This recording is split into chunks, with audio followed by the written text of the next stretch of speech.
Hello friends, good morning, જય શ્રી કૃષ્ણ, જય દ્વારકાધીશ. કેમ છો બધા? મજામાં ને? તો સ્વાગત છે તમારું આજના નવા વિડીયોમાં. અને અત્યારે છે ને 5 જેવો ટાઈમ વાગી ગયો છે અને નરેશ જો અત્યારે 5 વાગે છે કે રેડી થઈ અને ક્યાંક જાય છે ઠંડીમાં. અત્યારે કઈ બાજુ જવું છે? મારે ઘણી બધી વસ્તુ લેવાની છે. એક તો મારે જેકેટ લેવાનું છે, આ બાબાના જમાનાનું વાપરું છું, 18મી સદીનું. હવે તો શિયાળો પૂરો થઈ ગયો, હજુ લગ્નની થોડીક સીઝન છે ને, એમાં ઠંડી લાગશે બહુ 2-3 તારીખે. પણ તો લગ્નમાં તો હાલે એવું છે, એવું નથી. મારે નથી લગ્નમાં, મારે કપડાં નથી લેવા, લગ્નમાં નવું સ્વેટર લેવું છે. એટલે કપડાં નથી દેખાવ કરવો, પણ સ્વેટરનો દેખાવ કરવો છે કા? એ લઈ લેવું છે આપણે. અને બીજું છે ને, પેડા લેવાના છે. આવીને તમને પેડા લઈ આવું ને પછી તમને કહું એટલે આ બધા કે આમ ખબર જ છે, પણ નાટક કરે છે, કઈ ખુશીમાં ને દુઃખીમાં ખુશી ને બધું. અલગ આપણા વ્યુઅર્સ બધા હોશિયાર છે, બધાને ખબર જ પડી ગઈ. અગાઉ કોમેન્ટ આવવા માંડી હતી બધાની. એટલે નરેશ અત્યારે સ્પેશિયલ એના કામ માટે જાય છે અને સાથે સાથે જાય છે તો પછી અમે પેંડા પણ મંગાવી લઈએ, કેમ કે બધા પેંડા આપો એમ કહે છે, માગે છે બધા કા. એટલે કઈ ખુશીમાં શું કામે લઈએ છીએ, પછી આપણે આગળ લઈ આવે ને પછી આપણે ડિસ્કશન કરશું, બરાબર? ચાલો, દિત્યાબેન વહી ગયા છે ટ્યુશનમાં. તો ધીમે ધીમે આપણે આપણું કામ શરૂઆત કરીએ ને નરેશ જાય વેરાવળ. ઠંડી આજે બહુ છે એટલે સ્વેટર પહેરી લો, ખોટી એક્શન ન મારો. સ્વેટર પહેરીને જાઓ, પહેરીને જાઓ ને બીજું લેવું, બે પહેરવાના છે, સમજો? ડબલ કા. ચાલો, તો નરેશ વેરાવળ ગયા ને ત્યાં સુધીમાં હું તમારા બધા સાથે એક વાત શેર કરવા માંગુ છું કે શિયાળામાં મારી સ્કિન છે ને હમણાં એકદમ ડ્રાય થઈ ગઈ છે અને કેમિકલવાળા મોઇશ્ચરાઇઝર વાપરવાનો મને ડર પણ લાગે છે કે ક્યાંક મારી સ્કિનને નુકસાન થઈ જશે. તો પછી મને એનો એક છે ને સરસ મજાનો ઉપાય મળી ગયો છે. એ છે આ મામાઅર્થનું લાઇટ મોઇશ્ચરાઇઝિંગ ક્રીમ, અને એમાં આ બીટરૂટ હાઇડ્રાફૂલ. અને આ ક્રીમથી આપણી સ્કિન લાંબા સમય સુધી મોઇશ્ચરાઇઝ રહે છે અને આમાં બીટરૂટનો ઉપયોગ કરેલો છે, જેનાથી નેચરલ ગ્લો પણ આવે છે. અને આ ક્રીમમાં હાઇલુરોનિક એસિડનો ઉપયોગ કરેલો છે, જે સ્કિનને હાઇડ્રેટેડ અને સોફ્ટ રાખે છે. અને આ ક્રીમ ફેસ અને બોડી બંને પર વાપરી શકાય છે. તો આ શિયાળામાં સ્કિનને નુકસાન કરતા કેમિકલવાળા મોઇશ્ચરાઇઝર ક્રીમ વાપરવાને બદલે મામાઅર્થનું બીટરૂટ લાઇટ મોઇશ્ચરાઇઝિંગ ક્રીમ વાપરવાનો આગ્રહ રાખીએ, જે લાંબો સમય સુધી રહે છે અને સ્કિનને હેલ્ધી બનાવે છે. અને મામાઅર્થ હંમેશા આપણા સજેશન સાંભળે છે અને ઇનોવેશન પરથી પ્રોડક્ટને વધુ બેટર બનાવવાની ટ્રાય કરે છે. તો તમે પણ તમારા વિચાર એમને મોકલી શકો છો. તો આપણે કાળી પાટી ઉપર એક બાજુ રેગ્યુલર ક્રીમ લીધી છે ને એક બાજુ મામાઅર્થની ક્રીમ લીધી છે. અને રેગ્યુલર ક્રીમને રબ કરવાથી તેની ચીકાશ દેખાઈ આવે છે, જ્યારે મામાઅર્થની ક્રીમમાં ચીકાશ હોતી નથી અને સ્કિન ગ્લો કરે છે. અને મામાઅર્થના પ્રોડક્ટ એમેઝોન, ફ્લિપકાર્ટ, પર્પલ, નાયકા અને ઓફલાઈન પણ મળી શકશે. અને આ પ્રોડક્ટ મામાઅર્થની ઓફિશિયલ વેબસાઇટ અને એપ્લિકેશન પરથી તમે મારો કોડ જલપા 2025 વાપરી અને 20% ડિસ્કાઉન્ટ મેળવી શકશો. અને નીચે ડિસ્ક્રિપ્શનમાં બધી જ ઓફિશિયલ લિંક આપેલી છે, તો ત્યાં જઈને તમે ચેક કરી શકશો. ચાલો, 5:30 જેવો ટાઈમ વાગી ગયો છે. દિત્યાબેન વહી ગયા છે ટ્યુશનમાં અને મમ્મી ને પપ્પા બે વાળી ગયા તો આવી ગયા છે. ને વાળીથી જો મસ્ત મજાની ડુંગળી ને પાલક ને આવી રીતના રીંગણા આવી ગયા છે આપણા વાડીના. આજે ઓળો બનાવવાનો વિચાર છે એટલે રીંગણામાં તેલ લગાવી અને એમાં ચેકા મારી દીધા છે ને અહીંયા જો ખીચડી બને છે. ચાલો, તો દિત્યાને છે ને ટ્યુશનમાંથી તેડવાનો ટાઈમ થઈ ગયો છે એટલે રસોઈ આપણે એક સાઈડ મૂકી દીધી છે અને પહેલાં છે ને ફટાફટ હું દિત્યાને તેડી આવું, કેમ કે એ રાહ જોઈને બેઠી હશે. બધાય છોકરા તો મોટા છે એટલે એની રીતે જતા રહીએ, પણ દિત્યાને અમે તેડવાનું મૂકવા બે ટાઈમ જવું પડે. ચાલો, તો જો દિત્યાબેનને આપણે તેડીને આવી ગયા છીએ અહીંયા વાડામાં. કા દિત્યા, મજા આવી હતી કે ટ્યુશનમાં? મજા આવી હતી કા? અને મમ્મીએ જો અહીંયા રીંગણા આપણે શેકવાનું કામ કરી દીધું છે ચાલુ. અને આ રીતે શેકેલા રીંગણા ઓળો ખાવાની મજા જ આવે. આનો ઓરો આપણે શેકેલા ખાઈ ને ગેસ ઉપર તો ગેસ નો કરો મળે. આની મીઠા પે અલગ હોય. બર્તન તો મળે. હા, આપણે અહીંયા બર્તન ને બધી સુવિધા છે અહીંયા ઓળો શેકવાની, એટલે આપણે શેકીને જ ઓળો બનાવીએ. ગેસ ઉપર તો કોઈ દિવસ શેકતા જ નથી. અહીં વાડામાં આપણે બર્તન ને ઢગલો છે એટલે અહીંયા જ શેકી જાય. તો રીંગણા શેકાઈ જાય પછી આપણો ઓળો બનશે. દિત્યાબેનને થોડીક વાર આપણે હોમવર્ક કરાવી દઈએ. ચાલો, તો મમ્મી છે ને અહીંયા રીંગણા શેકવા આવ્યા હતા ને રીંગણા શેકીને એને ગાય દોવાનો ટાઈમ થઈ ગયો એટલે મમ્મી આવી ગયા છે ઘરે અને હું આવી ગઈ છું અહીંયા રીંગણા લેવા. મમ્મી કે શેકાઈ ગયા હશે, રીંગણા લઈ આવ. તો ફટાફટ છે ને જો આપણે આ ભઠ્ઠો છે ને એમાંથી રીંગણા કાઢી લઈએ અને આપણે ઓળો બનાવવાની શરૂઆત કરી દઈએ. ચાલો, જોઈ લઈએ શેકાણા છે કે નહીં. એમ કદાચ તો શેકાઈ જ ગયા હશે. જો અહીંયા છે ને મસ્ત મજાના રીંગણા આપણા શેકાઈ ગયા છે, પણ અહીંયા ભઠ્ઠો જે છે ને એમાં આપણે ડંકીમાંથી હીચી અને પાણી નાખવું પડશે. અહીંયા ડોલ તો ભરેલી જ છે એટલે આપણે છે ને ભઠ્ઠામાં પાણી નાખી દઈએ એટલે ઉડે નહીં રાખ. નકર અહીંયા પછી ગાયોનો ચારો ને હોય ને તો તણખા ઉડે ને તો સળગવાની બીક રહી. એટલે ફટાફટ આપણે ભઠ્ઠો છે ને એમાં પાણી નાખી દઈએ પછી જાય ઘરે. ચાલો, તો જો અહીંયા છે ને આપણે મસ્ત મજાનો ઓળાનો વઘાર કરી નાખ્યો છે. હવે ખાલી ઉપરથી લીલા ધાણા નાખવાના છે. અત્યારે જો યુગભાઈ અમારી ઘરે આવી ગયા છે ને આજે યુગભાઈનો બર્થડે છે. હેપી બર્થડે યુગ. ચોકલેટ બોકલેટ ખવડાવી દીધી કા બધાને? અત્યારે તું શું કહેવાયો હતો? કોણ? અમે તો યુગ છે ને બધાને જમવાનું આમંત્રણ આપવા આવ્યો તો. આ યુગ તમારી ઘરે આજે શેનો પ્રોગ્રામ છે?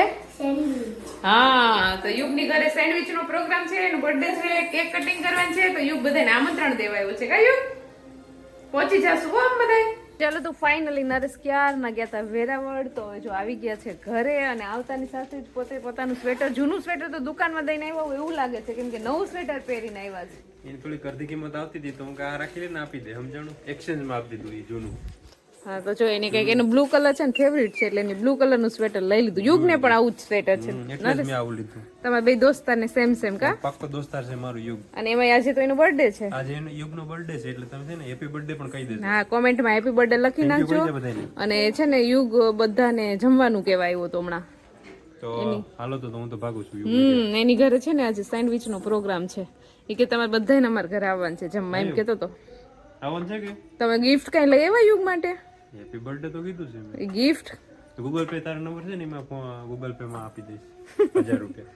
છે તાર પાસે ગૂગલ પે? અહીંયા કંઈક આવ્યું છે મોટું બધું જબલામાં ભરાઈને આવ્યું છે. હવે પછી આપણે અનબોક્સિંગ કરશું કે એની અંદર શું છે. ચાલો તો અત્યારે છે ને 9:30 જેવો ટાઈમ થઈ ગયો છે, જમીને થઈ ગયા છે ફ્રી અને આવી ગયા છે રૂમમાં. અને નરેશ વેરાવળ ગયા હતા તો બીજું શું શું લઈ આપણે એને પૂછી લઈએ. તો તમે બીજી શું શોપિંગ કરી એવા છો વેરાવળ થી? એક તો મેં આ 150 વાળું જેકેટ લીધું છે, બરોબર? 150 નું જ? 150 નું જ છે. આપણે રવિવારી, શનિવારી, બુધવારી, મંગળવારી કઈ વારી? શનિવારી માં લીધું. આજે તો બુધવાર છે. જૂનું પડ્યું હતું તે દીનું. દુકાન વાળા લઈને વેચતા હે એવું છે કે? લઈને બેસી શનિવારી માં. શું લીધું બીજું? થોડા ઘણા પેડાના બોક્સ લીધા છે. પેડાના બોક્સ લેવા. એટલા બધા પેડાના બોક્સ લેવાનું કઈક તો કારણ હશે ને. માણસો છે તો હોશિયાર જ, ઘણા માણસો ગેસ કરી લીધું હતું કે શું કરવા માણસો મહેમાન આવ્યા ને એવું બધું કોમેન્ટ કરતા હતા. બધાની કોમેન્ટ સાચી જ હતી. ઓલમોસ્ટ બધાએ કોમેન્ટ એક જ કરી હતી. ઓલમોસ્ટ બધાની કોમેન્ટ સરસ ને સાચી જ હતી. એમ પેંડા આપવાનું કારણ ભાઈની હગે કરી હતી, હું પેડા લે, પેડા મારા પાસે માંગે. ભાઈ તો જતો રહ્યો. મોટા ભાઈ ની મોટી ભાભી ની ધ્યાન રાખવું ને તો મને પકડાતી. તો મેં તો ઘણા ને કીધું કે તમે એની કહો તો એ કીધું નહીં તમારે પેંડી ખાવા. તો મેં કીધું નરેશ ને લઈ આવી. તો મોટા ભાઈ જ ગયા હતા ને તો જો પેંડાનો ઢગલો કરી દીધો કા નરેશ? તો હવે શું કહેવાય, જેઠાણી બની ગઈ, શું કહેવાય, જેઠાણી. તો મોટા ભાઈએ પેંડા લઈ આવી દીધા અને હું ફાઇનલી જો જેઠાણી બની ગઈ છું, એટલે આમ થોડોક રૂવાબ આવી જાય ને જેઠાણી બને એટલે. દેરાણી મળી છે, તને થોડો સપોર્ટ મળે, બે બેનો થઈ ગઈ. હા, એટલે આપણે જેઠાણી બની ગયા એ ખુશીમાં આપણે બધાને જો પેંડા ખવડાવવાના છે. એટલે નરેશે મને પેંડા લઈ આવી દીધા છે, અને કાલથી આપણે છે ને પેંડાનું બધે વિતરણ કરી દેવાનું છે, બરાબર ને? એટલે હું તો એટલા જ લઈ આવ્યો તો બસ, અલ્પા એટલે નહીં થાય તો હું કે વાંધો નહીં, આની 5-6 દિવસની જ એક્સપાયરી ડેટ છે. હા, કેમ કે આટલા પેંડા છે ને અમારું કુટુંબ મોટું છે, એટલે આટલા પેંડા ન થાય, એટલે નરેશને પાછું લેવા તો ધક્કો થશે તમારે, હાલશે ને મોટા ભાઈને? પાછા લઈ આવશું. એ તો એને કહી દીધું કે ઘેર ડિલિવર કરી જશે. હા, તો વાંધો નહીં. તો એટલા પેંડા એ તો નો જ થાય ને આપણે. ગામમાં બે ઘેર દેવા તો હે, મારી બેન પણ દેવા તો હે, એક બોક્સ ખવડાવાય ને તો ખવડાવવા જોઈએ ને આપણે. એટલે જે લોકોને ગામમાં આપણે રિવાજ હોય ને જે લોકો આપણે ખવડાવતા હોય બધાને આપણે ખવડાવવા પડે. એટલે એવું બધું છે. આપણે લઈ આવ્યા છે એટલે આપી દેશું, પછી પાછા લઈ આવશું. ત્યાં ક્યાં આપણે દુકાન બંધ કરીને ભાઈ જતા રહેવાના છે? પૈસા દ્યો એટલે બોક્સ આવી જવાના છે પાછા, બરાબર ને? એક ખાંડી જોતા હોય, એક ખાંડી, બે ખાંડી, જેટલા જોતા હોય, કિલો, 2 કિલો, મણ, જેટલા તમે જોતા હોય, પૈસા દ્યો એટલે બધું મળે અત્યારે. એટલે આપણે પેલા છે ને આની પાછી વેલિડિટી ઓછી હોય, દૂધના એલચી પેંડા છે એટલે. તો આપણે બધાને કાલે વિતરણ કરી દઈશું, જ્યાં જ્યાં પહોંચાય ત્યાંથી આપણે જઈ ને હું ને મમ્મી બધી પેંડા આપી આવશું. અને નરેશે તો એમ કીધું છે કે મેં લઈ આવી દીધા એટલે હું ક્યાંય નહીં આવું, એમ કીધું. હા, જો તમે બધા પણ યુટ્યુબમાં તમારા બધા માટે પણ રાખેલ છે. તમે જો રાજકોટમાં રહેતા હોય તો નીચે કોમેન્ટ કરી દેજો, અતુલ તમારી પાસે આવીને આપી જશે. સાચી વાત છે. કેમ કે જેમની સગાઈ થઈ છે એ ભાઈ તો રાજકોટ છે, એટલે તમારે એની પાસેથી પેંડા માંગી લેવાના. અને અહીંયા જો તમારે પેંડા ખાવો હોય તો આવી જાજો અમારી ઘરે. બધા માણસો કોમેન્ટ કરતા હોય કે જલ્પાબેન તમારા દેરાણીને બતાવો, દેરાણીને બતાવો, પણ એને પણ આપણે બતાવશું વિડીયોમાં, પણ એને આપણે લઈ આવશું. પણ ક્યારે લઈ આવશું? જ્યારે આપણી ચેનલમાં 5 લાખ સબસ્ક્રાઈબર પૂરા થઈ જશે ને પછી આપણે મારી દેરાણીનો ફેસ રિવીલ કરશું. તો તમે બધા જલ્દી ચેનલને સબસ્ક્રાઇબ કરી દો એટલે આપણી ચેનલમાં 5 લાખ સબસ્ક્રાઈબર પૂરા થઈ જાય, બરાબર ને નરેશ? બરાબર છે, કંઈક તો શરત હોવી જોઈએ ને. હા.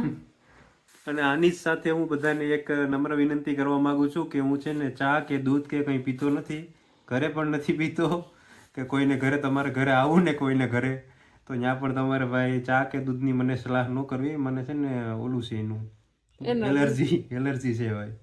હું ચા ને દૂધ પીતો નથી, પીવું ને પછી પેટમાં દુખે ને આવું એવું થાય. આમ નહોતું પીતો ને એટલે ગેસ જેવું થઈ હા મારે વિડીયોના માધ્યમથી કેવું પડે. ત્યાં પછી ધરાણ પીવરાવે ને બહુ સારું લાગે. પાણી પાણી મોકલી દેવાના. ઉનાળો હોય તો એવું પાણીનું પણ એવું હશે ને તો હું નોર્મલ ઘરેથી પીને જ જતો હોય શું એટલે પાણીની પણ તમારે એટલે ટૂંકમાં એવું સમજી લેવાનું કે વૈષ્ણવ છે તમારે, એવું સમજી લેવાનું. ખાલી વાતચીત જે હોય ને કરવાની કરી લેવાની, પછી કહી દેવાનું કે જાઓ તમારે ઘેર. મને કઈ ખરાબ દુઃખ નહીં લાગે એમ કે ભાઈ મને ચાનું ન પૂછ્યું નહીં. ઓલા વૈષ્ણવ ધર્મ પાડતા હોય ને એ લોકોનું એવું હોય, કોઈના ઘરનું ચા દૂધ ખાવાનું આ તે કઈ નો ખાતા પીતા હોય એવું હોય. વૈષ્ણવ જે પાક્કા વૈષ્ણવ હોય ને તો નરેશ ને કદાચ એવું વૈષ્ણવ ધર્મનું હશે. આપણે વૈષ્ણવ ધર્મ એવું કઈ નથી, પણ હવે હું ચા દૂધ પીતો નથી એટલે પછી નો મજા આવે ને. પીતા ન હોય એટલે નો મજા. હું મારે પણ સેમ એવું જ છે. અમે બે ને સેમ ઈ એક વાત અમારી બે ની સેમ છે. તમે ચા કે દૂધ કઈ નથી પીતા કાના એવું જો તમારે એવું બધું તમારે બહુ શોખ જ હોય કે ચા પીવડાવો દૂધ પીવડાવો, એના બદલે તમે છે ને જો મારા ગૂગલ પે નંબર કે મારા યુપીઆઈ આઈડી તમને આપી દઉં છું, એમાં તમારે 100 રૂપિયા આપી દેવાના. 100 રૂપિયા તો મોંઘા પડી જાય. તો એમ કે તો તમારે ઘરે રહેજો એમ જ કહે. મારી રીતના હું અડધો કિલો કે જે પણ 250 ગ્રામ કે 100 ગ્રામ બદામ આવતી હશે ને લઈને ખાઈ લઉં. પછી હું છે ઘણી જગ્યાએ આપણે ચા ની ના પાડી દઈએ ને કે ભાઈ હું ચા નથી પીતો ને આમ તમારે પૈસા બચાવી લેવા, તમારે પૈસા ભેગા કરી લેવા. ભાઈ ચા ન પીધે કે પૈસા બની ગયા હોય. અને એમાં એવું નથી તો હું અટાડે મોટી રોલ્સ રોય લઈને જ ફરતો જ હોય. પણ એવું નથી કે અમારા ઘરમાં આમ 2 ચા નથી પીતા તો અમે 2 વ્યક્તિ પાછા એવા હોય કે આપણાથી ડબલ ચા પી લેતા હોય. એવું હોય ને ઘરમાં. આપણે ન પીએ તો પૈસા વધી જાય એવું નથી હોતું. અમે પાછો ડબલ ચા પીવાય જતો હોય એટલે એવું પૈસા ચા ન પીવાથી પૈસા ભેગા થાય એવું કોઈ દી હોય જ નહીં. બને એવું કોઈ દી? હા એવું બને. આજે તો નવી ગાડી છોડાવી ચા નો પીએ, ચા નું બંધ કરી દઉં ને નવી ગાડી છોડાવી છે. ક્યાં છે નવી ગાડી? મને નથી ખબર. તમારે ગિફ્ટ આપવાની હોય તો બરાબર. મારે તો તું નથી પીતી એટલે તે છોડાવી નવી ગાડી. છોડાવશું આપણે ભવિષ્યમાં ક્યારેક. તમારી વાણી ફરે બીજું બાંધે લઈ જાય ત્યાંથી છોડાવશે. પકડી જાય ત્યાંથી છોડાવશે. બાકી આપણે હમણાં છે ને ગમે આ ડાવરી પાર્કિંગ કરીને ભાગી. ગાડીનું તો નક્કી નહીં, પણ આપણે નરેશ છે ને હમણાં એક ફોન જરૂર લઈ દેશો નહીં? હા હું જરૂરથી લઈ દઈશ. ગાડી તો નક્કી નહીં, પણ ફોન ની મારે ખાસ જરૂર છે. હા હું જરૂરથી લઈ દઈશ, ખાલી પૈસા તારે આપવાના. આમાં ઘણા કોમેન્ટ કરતા હતા નરેશ કે હું તમને અડધા પૈસા આપીશ, તમે વાંધો નહીં ફોન લઈ લ્યો. વ્યુઅર્સ એ કહેતા હતા. તો યુપીઆઈ આઈડી આપી દે. બેંકની ડિટેલ્સ નીચે ડિસ્ક્રિપ્શન આપે છે, એમાં ટ્રાન્સફર કરી દેજો.